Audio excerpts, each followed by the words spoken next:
আমাদের sir result বার হয়েছে 2.5 মাস হচ্ছে, অধীর আগ্রহে বসে কিন্তু এখন আমাদের স্যার ইন্টারভিউ আসেনি। আমরা আপনার মাধ্যমে মুখ্যমন্ত্রীর দৃষ্টি আকর্ষণ করতে যে আমার যেন ইতিমধ্যে ইন্টারভিউ এবং আমাদের বেকারের এটুকুনি আমাদের চাওয়া। ভ্যাকান্সিটা 50,000 যেন হয়, যেন আমাদের পর্যাপ্ত পরিমাণে ভ্যাকান্সি দেওয়া হয়। আর স্যার আপনার মাধ্যমে আমরা এটাও জানতে চাই স্যার, আমাদের এখন শূন্যপদ বর্তমান কত আছে সেটাও আপনার মাধ্যমে আমরা জানতে।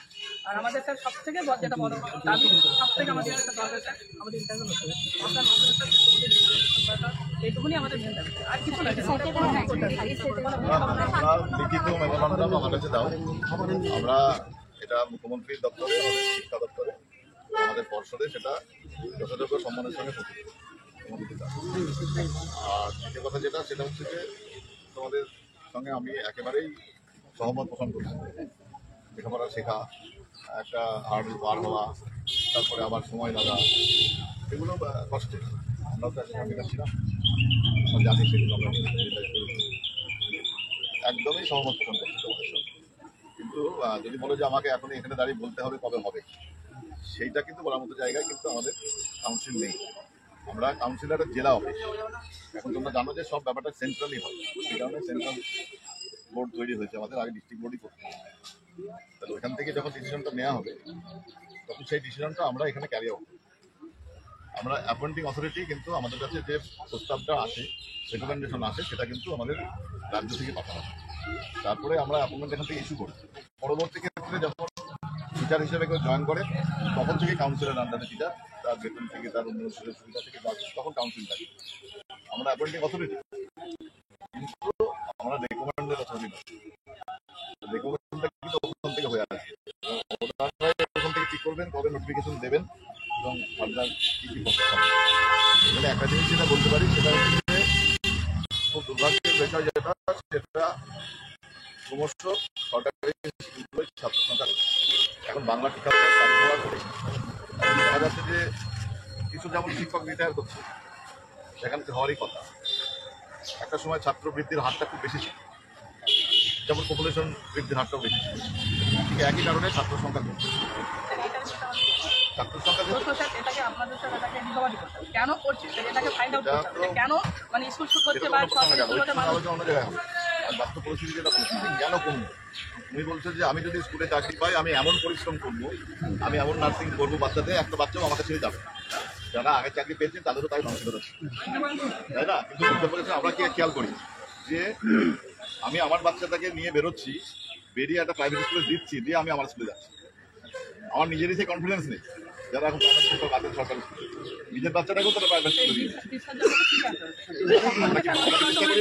আমরা কি চেষ্টা করি না? আমাদের চেষ্টা করি নেই, অন্য বিষয় গেল। এটা হচ্ছে আমাদের যে মানবিক মূল্যবোধের যে অধঃপতন ঘটে গিয়েছে, এটা একদিনে ঘটেনি, দীর্ঘদিন থেকে এটা খুব দুর্ভাগ্যজনক ঘটে গিয়েছে। আমরা বলি যে শিক্ষকদেরকে সম্মান দিচ্ছেন, আমাদের উল্টো দিক থেকে বলা উচিত শিক্ষকরা ভাবুন কেন সম্মান পাচ্ছেন, তাই না? এই জায়গাটাতে একটা ভুল তৈরি হয়েছে, সময় লাগবে, একদিনে কিন্তু এটা হবে না। এটা কেন হয়েছে তার একটা ছোট এক্সাম্পল। সেটা আমাদের ছোটবেলাতে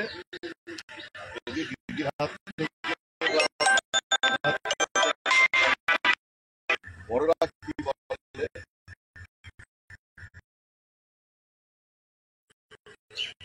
ভুল নয়, তাই না?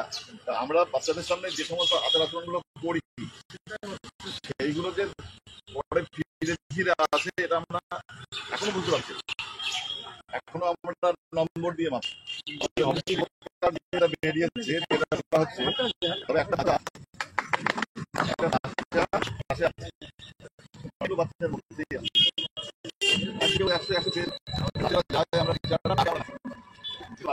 আমরা শূন্য পেয়েছি, গাছের মধ্যে কাকে জানতে ঘোরাতে পারি, তাহলে বাকি কাউ বোঝানোর দরকার নেই, বাকিরা এমনি বুঝে যাচ্ছে।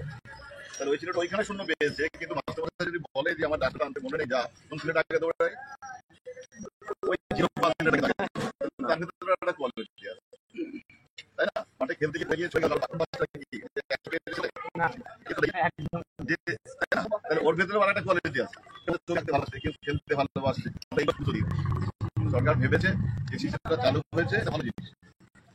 তোমাদের যেটা ভালো লাগবে সেটা নতুন নিয়োগ পদ্ধতি চালু করতে পারি।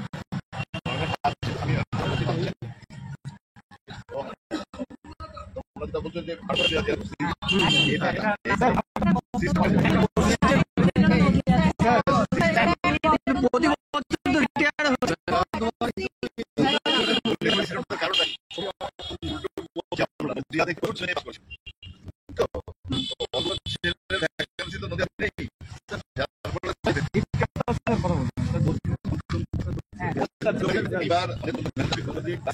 যারা ছাত্র তাদের সঙ্গে ছাত্র সবাইকে নিয়ে যদি আমাদের স্টুডেন্ট স্ট্রেন্থটাকে দেখানো হয় এবং তার সঙ্গে আমাদের যে রেশিওটা আছে যে জায়গাটা দাঁড়াবে তাতে আমাদের এখন 10,000 প্লাস টিচার আছে,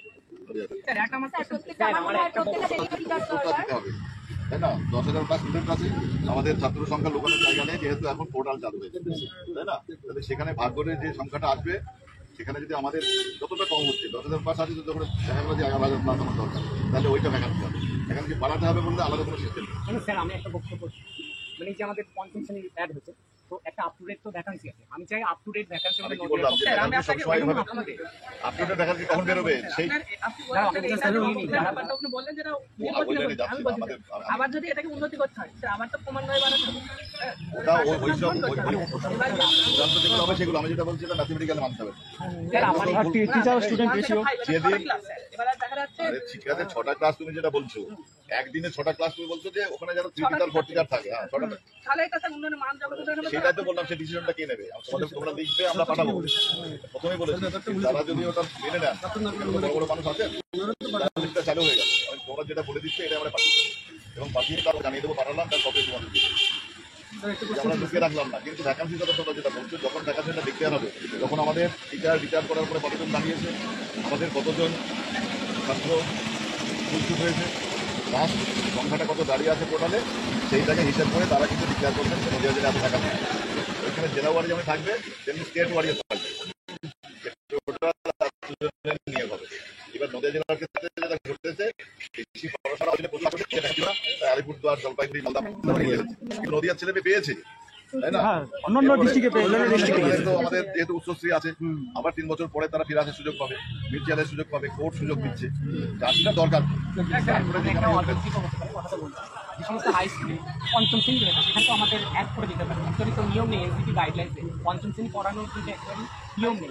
পঞ্চম শ্রেণীতে পড়াবে যারা ডিএলএড কোর্স রয়েছে, অ্যাকচুয়ালি এই পর্যন্ত পড়ানো নিয়ম, কিন্তু পঞ্চম মানে প্রাইমারি স্যার পঞ্চম শ্রেণী ওইখানে কিন্তু আমাদের টিচার না, যে সমস্ত সেকেন্ডারি স্কুলগুলোতে ক্লাস 5 আছে না, আমাদের আন্ডারে তারা টিচারগুলো আমাদের না স্যার, আমি হাই স্কুলের টিচার না, 5 ক্লাসের ক্লাস নাই, সেটা হয়তো কোনো জায়গায় নিতে পারে, কিন্তু আমাদের 75 টিচার দেওয়া আছে।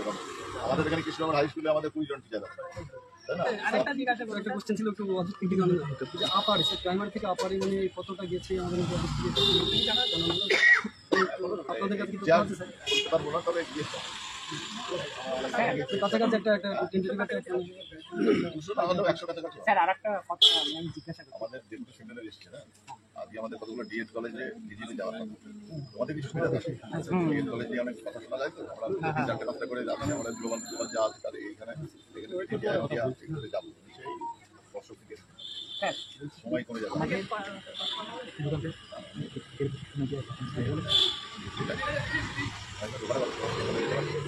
স্যার আমাদের সঙ্গে যা কথা ছিল রক্ষা করেছো, আপনি আমাদের সাথে সকলের সাথে দেখা করেছেন, সমস্যার কথা বলবো, স্যার একটা কথা জিজ্ঞাসা করবো, আমার সঙ্গে আছে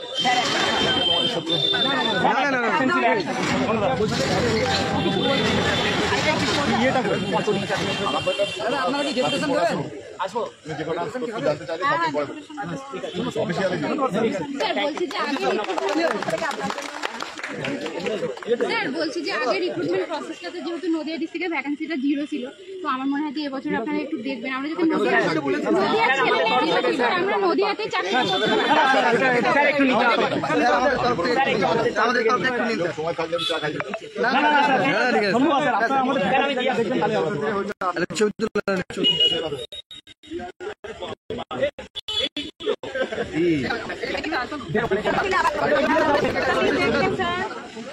আমাদের ডেপুটেশন দেওয়া হলো চেয়ারম্যান স্যারকে। এখানে স্যার